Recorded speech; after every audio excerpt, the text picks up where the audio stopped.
Ada upah yang akan dialami oleh setiap umat manusia, ya, yang akan diterima mereka. Kapan diterimanya? Kita semua akan mati. Kalau Yesus belum datang, kita semua akan mati. Kalau kita dibangkit pada saat kedatangan Yesus yang kedua kali, itu berarti kita dibangkitkan untuk menerima upah. Upah apa? Kehidupan kekal. Kalau kita dibangkitkan, kita yang mati, lalu bangkitnya itu setelah 1000 tahun, itu berarti kita dibangkitkan untuk menerima upah kekal. Yaitu apa? Kematian kekal. Penghakiman harus terjadi sebelum kebangkitan, ya. Karena pada kebangkitan itu mereka sudah akan menerima upah masing-masing. Yesus belum datang. Pintu kasihan belum tertutup saat ini. Yesus ingin terus menjadi pengantara bagi kita. Bagaimana caranya? Akuilah dosa-dosa kita. Datanglah. Kita yang sudah percaya, kalau kita mengakui dosa-dosa kita, maka kita tetap memiliki nama yang tertulis dalam buku kehidupan. Nah, pelajaran kita, mari kita mulaikan bahwa ini seperti rangkuman boleh dikatakan dari pelajaran kita sepanjang minggu, ya. Kita semua, 2 Korintus 5 ayat 10 katakan, kita semua harus menghadap tata pengadilan Kristus supaya setiap orang memperoleh apa yang patut. Jadi harus ada pengadilan, lalu hakim jatuhkan apa? Keputusan. Jadi ada pengadilan, ada penghakiman, lalu harus ada keputusan untuk menyatakan, ini orang ini benar atau tidak benar, dibebaskan atau masuk dalam penjara. Jadi harus ada pertama-tama penghakiman, lalu ada apa? Keputusan, ya, untuk upah, supaya setiap orang memperoleh apa yang patut diterimanya sesuai dengan yang dilakukannya dalam hidupnya ini, baik ataupun jahat, baik ataupun jahat. Dan Alkitab bicara tentang ini. Ada upah yang akan dialami oleh setiap umat manusia, ya, yang akan diterima mereka. Kapan diterimanya? Kita semua akan mati. Kalau Yesus belum datang, kita semua akan mati. Jadi pada saat kita bangkit, pada saat kita semua sekarang ini mati, ada 2 kebangkitan, ya. Kalau saya ini bangkit sebelum Yesus datang di kali kedua, kalau saya bangkit pada saat Yesus datang di kali kedua, itu berarti saya akan diselamatkan, saya masuk dalam kerajaan surga bersama-sama dengan Yesus 1000 tahun sebelum kembali ke dalam dunia ini. Tapi begitu saya bangkitnya itu bukan sebelum tahun 1000 tahun menurut Wahyu pasal 20. Kalau saya bangkitnya itu sesudah 1000 tahun, berarti saya bangkit untuk dibinasakan. Ya. Jadi ada 2 kebangkitan. Ada kebangkitan sebelum 1000 tahun. Kalau Anda hubungkan pelajaran kita dengan kitab Wahyu pasal 20, kalau kita dibangkitkan sebelum kedatangan Yesus, pada saat kedatangan Yesus yang kedua kali, itu berarti kita dibangkitkan untuk menerima upah. Upah apa? Kehidupan kekal. Kalau kita dibangkitkan, kita yang mati, lalu bangkitnya itu setelah 1000 tahun, itu berarti kita dibangkitkan untuk menerima upah kekal. Yaitu apa? Kematian kekal. Bukan kehidupan kekal, tetapi kematian kekal. Jadi ada 2 kebangkitan. Yaitu kepada hidup yang kekal dan kepada kematian yang kekal. Kepada kehidupan kekal dan kematian. Inilah sebabnya Yohanes 5. Kembali kita baca lagi. Yohanes 5 ayat 27 dan 29. Bicara tentang penghakiman itu, ya. Dan ia, Allah Bapa, telah memberikan kuasa kepadanya, kepada Yesus Kristus untuk menghakimi, karena ia, Yesus Kristus, adalah anak manusia. Jadi dia akan menghakimi. Tapi 28, janganlah kamu heran akan hal itu, sebab saatnya akan tiba setelah penghakiman, saatnya akan tiba Bapa. Semua orang yang di dalam kuburan, semua yang dalam kuburan akan mendengar suaranya. Dan mereka yang telah berbuat baik akan keluar dan bangkit untuk hidup yang kekal. Tetapi mereka yang berbuat jahat akan bangkit untuk dihukum. Jadi pertama-tama ada penghakiman. Penghakiman menentukan, saudara ini orang baik atau tidak baik. Lalu setelah diputuskan, maka kita yang mati ini akan dibangkitkan. Yang satu bangkit untuk hidup kekal. Yang satu sesudah 1000 tahun akan bangkit untuk apa? Untuk dihukum. Untuk dihukum. Jadi ada semua kebangkitan itu didahului dengan tentu saja kematian. Tapi sebelum kematian dan kemudian kebangkitan, ada penghakiman. Jadi penghakiman, kematian, kebangkitan. Oke, penghakiman lalu saya ulang, untuk orang benar, ya. Saya ulang, untuk orang benar akan ada apa? Penghakiman, kematian, ya. Pada saat kita mati lah, kita dihakimi di situ, ya, sudah ditentukan. Kebangkitan atau sebelum kebangkitan, mungkin lebih tepatnya, sebelum kebangkitan sudah diputuskan mana yang akan apa? mana yang akan diselamatkan, mana yang akan dibinasakan. Jadi kembali lagi, saya ulangi ya, supaya kita ada dua kebangkitan, kepada hidup kekal dan kepada apa? Kematian kekal, kepada kematian kekal. Ya, jadi mari kita lihat ayat yang kita sudah baca. Ia akan menghakimi dan mereka telah berbuat baik akan keluar untuk hidup yang kekal. Mereka yang berbuat jahat akan bangkit untuk dihukum. Ini yang saya mau katakan. Ini yang tadi agak sedikit hilang sedikit ya. Tapi ini yang saya mau katakan. Penghakiman harus terjadi sebelum kebangkitan, bukan kematian ya. Penghakiman harus terjadi sebelum kebangkitan mereka. Saya ulangi, bukan penghakiman, kematian, kebangkitan, bukan ya. Tapi ini poin yang saya ingin tekankan ya. Lupakan apa yang saya katakan tadi. Penghakiman ini yang benar. Penghakiman harus terjadi sebelum kebangkitan ya. Karena pada kebangkitan itu mereka sudah akan menerima upah masing-masing. Jadi penghakiman itu terjadi sebelum kebangkitan. Ya, mungkin sementara kita dalam kematian itu terjadi apa? Dalam kematian terjadi pada saat bersamaan penghakiman itu. Jadi itu terjadi sebelum kebangkitan. Oke? Jadi poinnya ini. Jadi, nah kita lihat penghakiman orang benar itu terjadi kapan? Penghakiman orang benar kita sudah pelajari itu sebelum kedatangan Yesus kedua kali. Sebelum kedatangan Yesus kedua kali. Kenapa? Pada saat Yesus datang di kedua kali, maka orang-orang benar itu akan apa? Dibangkitkan. 1 Tesalonika 4 kita sudah pelajari ya. Orang-orang benar yang mati dalam Kristus itu akan dibangkitkan dan bersama-sama dengan yang hidup akan naik bersama-sama ke dalam kerajaan surga. Jadi penghakiman orang benar itu terjadi sebelum kedatangan Yesus yang kedua kali, yang dimulai tahun 1844 Masehi, yang merupakan akhir daripada nubuatan 2300 petang dan pagi dari Daniel pasal 8 ayatnya yang ke-14. Kita sudah pelajari sepanjang minggu ini hanya pengulangan. Jadi misalnya Daniel 7 ayat 10 katakan ya. Daniel 7 ayat 10 ini bicara juga berhubungan dengan Daniel 7, 8 dan 9 ini berhubungan dengan apa? Nubuatan juga Daniel 8 ini.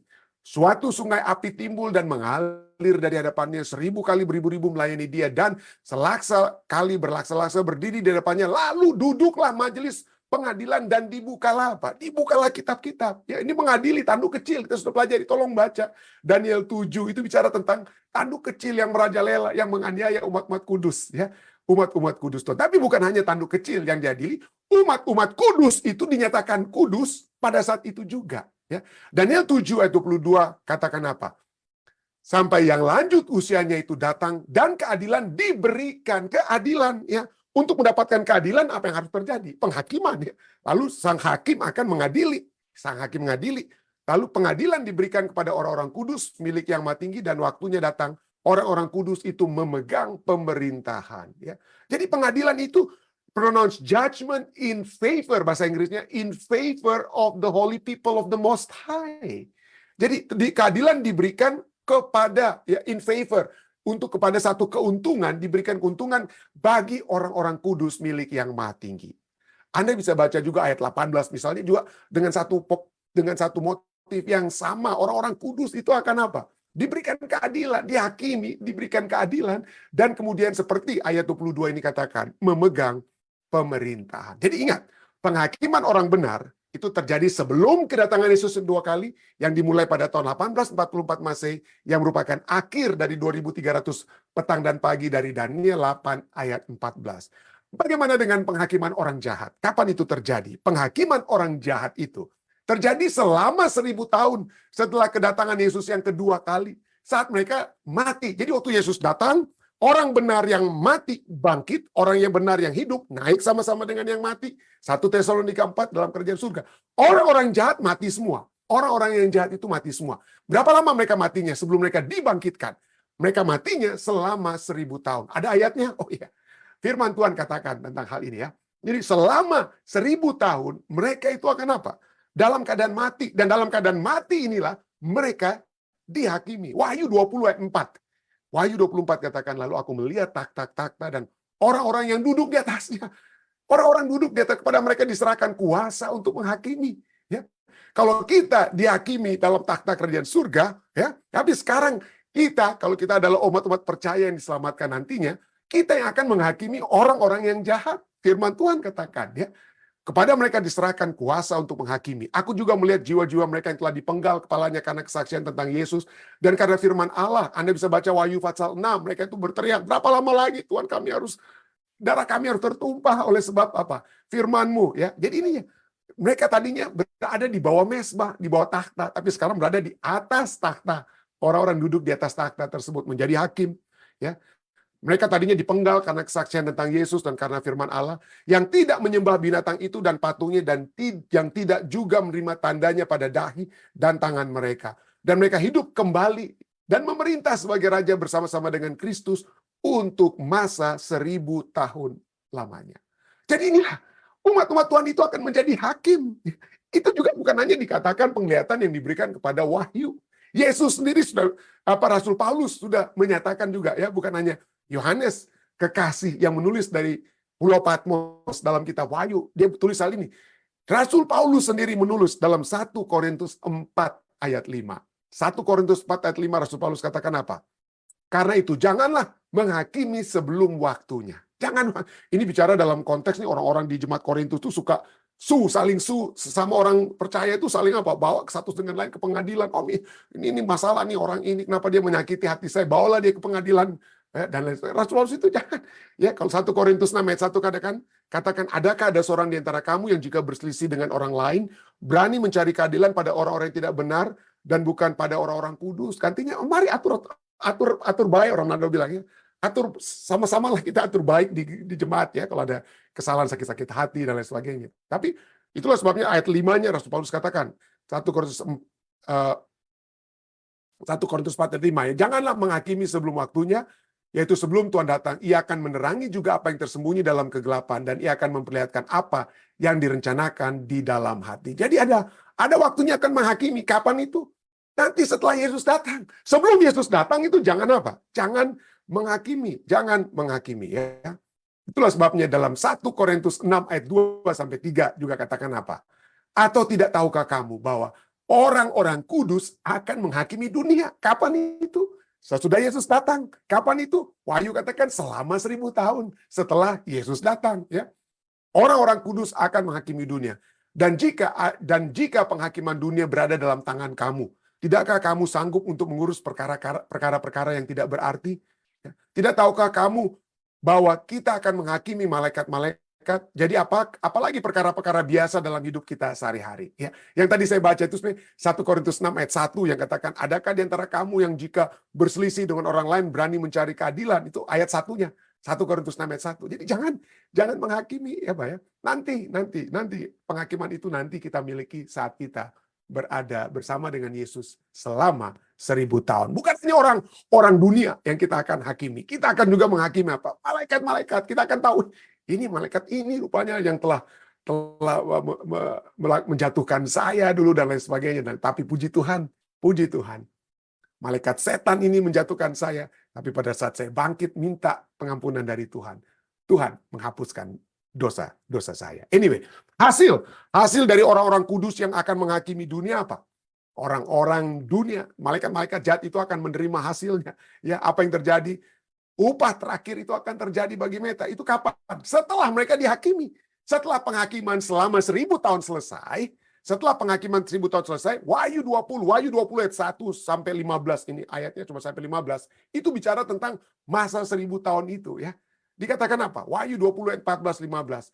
Lalu maut dan kerajaan maut itu dilemparkan ke dalam lautan api. Itulah kematian yang kedua, lautan api. Dan ayat terakhir dari penghakiman 1000 tahun, dari Wahyu 20 katakan apa? Dan setiap orang yang tidak ditemukan namanya tertulis dalam kitab kehidupan itu, ia dilemparkan ke dalam lautan api tersebut. Puji Tuhan ya, kalau saudara dan saya saat ini berada dalam pengadilan surgawi. Kenapa?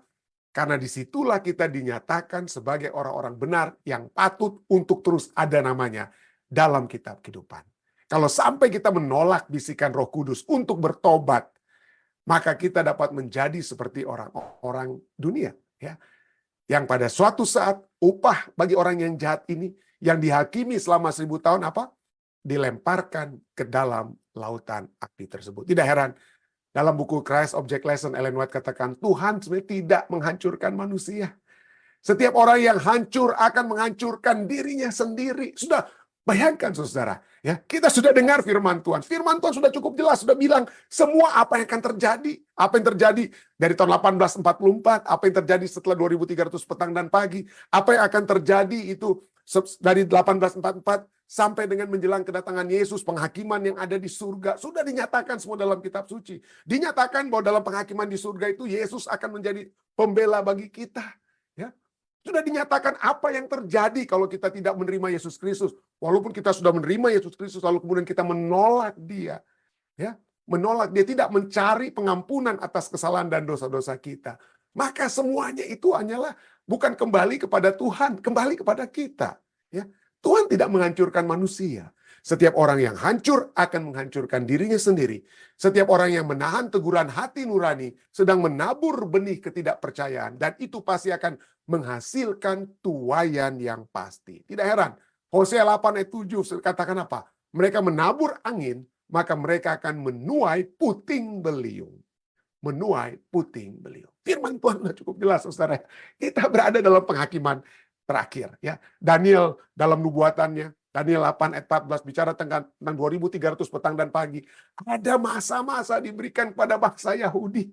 Ada masa-masa yang diberikan supaya orang bertobat. Dan ada itu pada saat Injil disampaikan kepada bangsa kafir. Sampai apa? Sampai ada penghakiman. Itu masih terus. Bukan berarti setelah 1844 tidak lagi ada apa ya. Tidak ada lagi Injil kepada bangsa kafir atau umat manusia secara selain orang Yahudi yang dianggap kafir oleh orang Yahudi ya.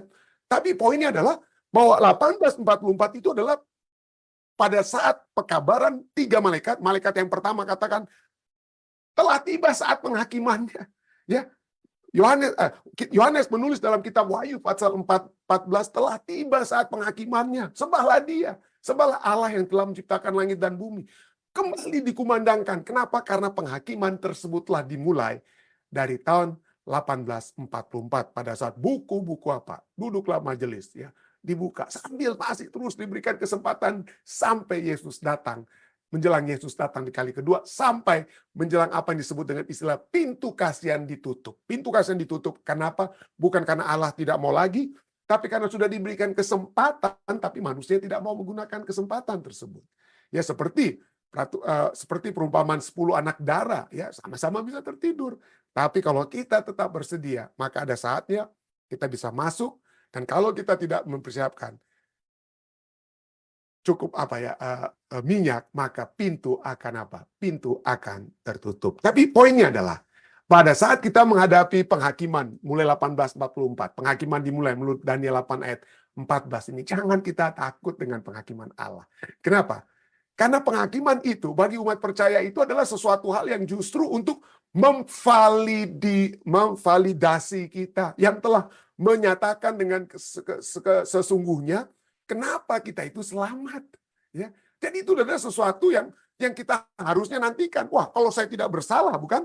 Kalau kita tidak bersalah, buat apa kita takut masuk ke pengadilan?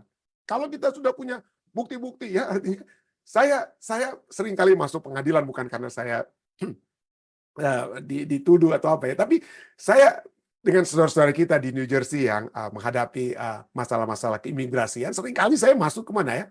Ke pengadilan. Dan biasanya saya coba tanya kepada para pengacara daripada anggota-anggota kita yang sedang akan menghadap pengadilan imigrasi pada saat itu ya. Saya tanyakan kepada pengacara-pengacara mereka, bagaimana kans untuk supaya masalah ini dapat dimenangkan oleh klien Anda atau anggota kita. Ya, bagaimana kansnya? Jadi saya tanya semua. Saya tanya, hakimnya itu siapa hakimnya? Karena menentukan sekali. Kenapa? Karena di Amerika ini ada hakim-hakim itu yang untuk masalah keimigrasian itu mereka ada persentasenya. Amerika itu sangat transparan. Ini hakim A, hakim B, hakim namanya ini, hakim namanya itu. Biasanya kalau menghadap hasil-hasil keputusannya dia bisa memberikan apa? Memberikan keputusan yang memihak kepada kita. Itu berapa persen? Jadi ada persentasenya. Ada berapa persentasenya? Hakim ini, persentasenya tinggi. Biasanya lawyer-lawyer itu akan jawab saya. Itu tanyaan standar saya, ini hakimnya siapa? Dan berapa persentase keputusannya yang membela orang-orang yang membutuhkan, seperti anggota-anggota saya butuhkan. Jadi dia bilang, oh kita punya kans, hakim ini hakim yang baik. Dia punya kelulusan tingkat untuk menentukan keputusannya untuk memihak anggota Anda ini 60%. Wah, puji Tuhan. Apalagi yang saya tanya? Yang saya tanya itu, siapa prosekutornya? Siapa prosekutornya? Dan sering kali yang saya dapati bahwa para pengacara-pengacara kita kata itu yang jaksa agung itu, yang jaksa yang akan menuntut anggota kami itu sahabat kami itu. Kami pernah sama-sama ada yang katakan kami pernah sama-sama di sekolah yang sama. Oh, kalau begitu bagus sekali ya. Ada peristiwa yang terakhir ya di yang cukup menarik. Saya jangan bilang siapa. Poinnya begini. Jaksa yang menuntut di kasus yang terakhir anggota kami itu, justru jaksa itu bilang kepada pengacara anggota kami, dia memang itu nggak juga ilegal, tapi biasanya mereka nggak bilang begitu. Jadi ini sesuatu yang juga sah. Dia bilang, kamu punya klien ini ada masalah ini, masalah itu. Jadi dia sudah memberitahukan terlebih dahulu apa yang akan dia serang, apa yang akan dia nyatakan pada saat mereka menghadap pengadilan. Jadi dari pertanyaan-pertanyaan yang jaksa itu sudah bilang terlebih dahulu, itu menyebabkan pembela kami itu dapat mempersiapkan jawabannya. Jadi kita kadang-kadang jadi senang sekali kalau kita mengetahui bahwa di dalam pengadilan itu ada yang memihak kita. Kalau yang memihak itu adalah seorang hakim dan seorang jaksa penuntut itu bahkan sudah dapat dikatakan sahabat dan membela kita. Kita akan masuk itu walaupun mungkin kita dalam satu masalah, kita misalnya ada masalah kesalahan imigrasi yang kita mungkin lakukan ya. Tapi kita minimal lebih plong perasaan kita. Apalagi kalau saya masuk pengadilan semuanya itu saya tidak ada bersalah, saya yang sedang saya menuntut adanya keadilan. Maka kita tidak perlu takut ya. Kita tidak perlu takut. Mungkin kita sebagai umat manusia pikir menghadap pengadilan Tuhan berdasarkan perbuatan kita, tapi kan pendeta kita semua orang berdosa, betul. Tapi kita adalah orang berdosa yang telah datang minta pengampunan dari Tuhan, dan pada saat kita diampuni, dosa kita merah seperti kermisi, akan putih menjadi seperti salju. Setan akan bilang terus, pendeta Rantung, kamu ini dosamu itu begitu besar. Keluargamu nggak akan pernah mengampuni kamu, anggotamu ini tidak akan pernah mengampuni kamu. Dan itu setan akan bisik terus ke saya. Tapi saya katakan, hei setan, saya sudah minta ampun sama Tuhan. Saya sudah minta ampun sama Tuhan. Jangan lagi, kamu jangan lagi ngoceh setan ya. Jangan lagi ngoceh, saya sudah diampuni. Ya, tidak ada seorang pun yang dapat mengatakan dosa saya itu merah terus, ada bercecatan di kiri dan kanan. Tapi kalau saya datang dengan sungguh-sungguh, Tuhan, ampunilah dosa kesalahan saya. Ampunilah saya, bantulah, berikanlah agar saya dapat melawan bisikan-bisikan setan untuk terus melakukan dosa yang sama. Maka nama saya itu akan terus berada dalam kitab kehidupan, saudara. Dalam kitab kehidupan tidak akan pernah keluar. Tidak ada pernah orang setan atau apapun yang akan menuduh saya supaya saya menjadi pengikut setan. 1 Yohanes 4 ayat 17-19 katakan, dalam hal inilah kasih Allah sempurna di dalam kita. Yaitu kalau kita mempunyai keberanian percaya pada hari penghakiman. Kita harus berani percaya. Berani berkata, dosa saya sudah diampuni. Ya, dosa saya sudah diampuni. Tuhan sudah mengampuni saya. Nama saya tetap ada dalam kitab kehidupan. Jaminan keselamatan itu sudah terus dapat menjadi milik saya. Kita harus berani percaya pada hari penghakiman. Kenapa? Karena sama seperti dia, kita juga ada di dalam dunia ini. Yesus tahu kelemahan-kelemahan kita. Yesus tahu kalau kita bisa tertidur. Ya, Yesus tahu kalau kita bisa jatuh dan lain sebagainya, dicobai dan dia juga dicobai oleh setan. Yesus. Jadi dia tahu, dia sama seperti kita ya. Tapi ayat 18, di dalam kasih tidak ada ketakutan ya. Dalam kasih tidak ada ketakutan. Kasih yang sempurna melenyapkan ketakutan. Dosa saya diampuni atau tidak. Kasih yang sempurna melenyapkan ketakutan. Sebab ketakutan mengandung hukuman, dan barang siapa takut, ia tidak sempurna di dalam kasih. Kita mengasihi karena Allah lebih dahulu mengasihi kita. Ini saudara dan saya, kita memiliki pengantara. Ya, pengacara kita ini sedang membela kita. Yesuslah pengacara kita ya. Ibrani 7:20, ia sanggup juga menyelamatkan dengan sempurna. Ia sanggup menyelamatkan dengan sempurna semua orang yang oleh dia datang kepada Allah. Sebab ia hidup senantiasa untuk menjadi pengantara mereka. Ia hidup senantiasa.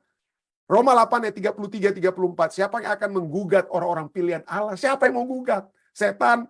Ya, oh, anggota keluarga kita yang kasih-kasih ingat, ya, aduh dosamu itu hebat sekali, dosa. Siapa yang akan menggugat orang-orang pilihan Allah? Allah yang membenarkan mereka.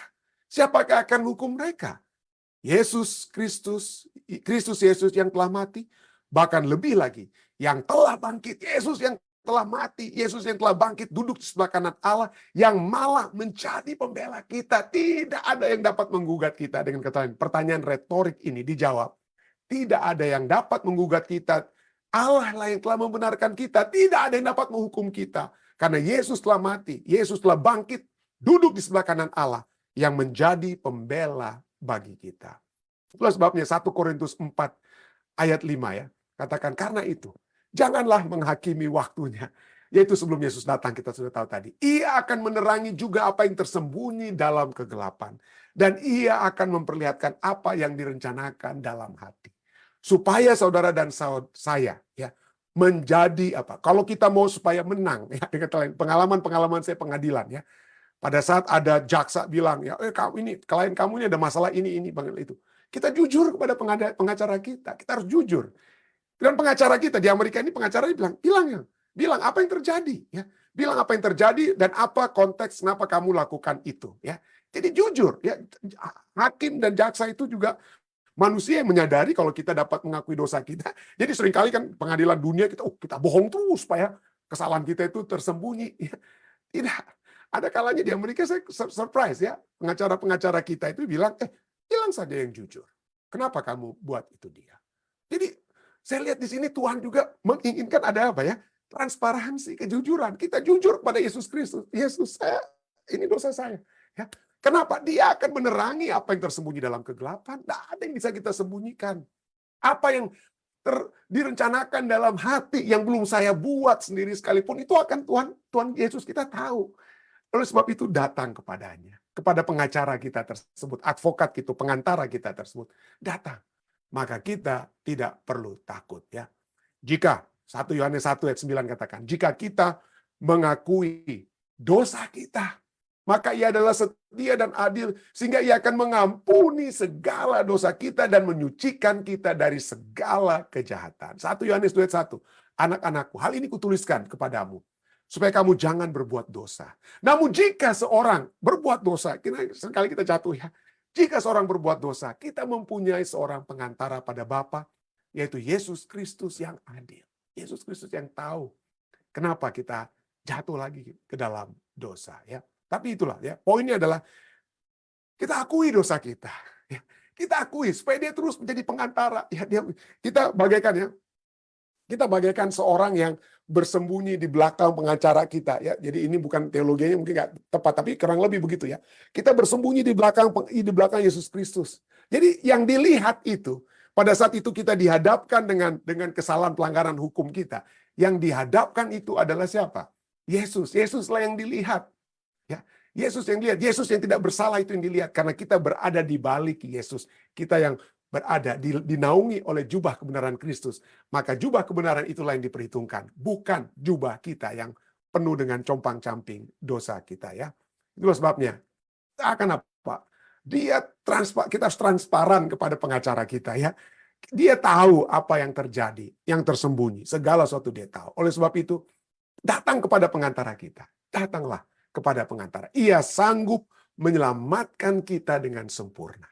Dengan sempurna. Kita tidak akan pernah sempurna sampai Yesus datang. Kita belum akan pernah diubahkan sampai dengan sempurna. Kita akan sempurna sesuai dengan standar kesempurnaan kita ya. Standar kesempurnaan. Karena ada anak yang umur 5 tahun sempurna untuk 5 tahun. Tapi jangan dibandingkan dia dengan yang 10 tahun. Yang 10 tahun ada kesempurnaan untuk yang 10 tahun. Kita semua dalam proses perjalanan kita dapat sempurna sesuai dengan kapasitas kita. Dan jika kita tidak sempurna, dengan kata lain ya, jika ada yang kurang sempurna, maka itulah Yesus yang akan apa? Yesuslah yang akan menyempurnakan keselamatan tersebut. Tapi kita datang kepadanya. Akui dosa ya. Ia sanggup menyelamatkan kita dengan sempurna. Semua orang yang oleh dia datang kepada Allah. Sebab ia hidup senantiasa untuk menjadi pengantara mereka. Yesus belum datang. Pintu kasihan belum tertutup saat ini. Yesus ingin terus menjadi pengantara bagi kita. Bagaimana caranya? Akuilah dosa-dosa kita. Datanglah. Kita yang sudah percaya, kalau kita mengakui dosa-dosa kita, maka kita tetap memiliki nama yang tertulis dalam buku kehidupan. Kiranya ini dapat menjadi satu kekuatan bagi kita ya. Saya bawa ini dalam nama Yesus. Amin.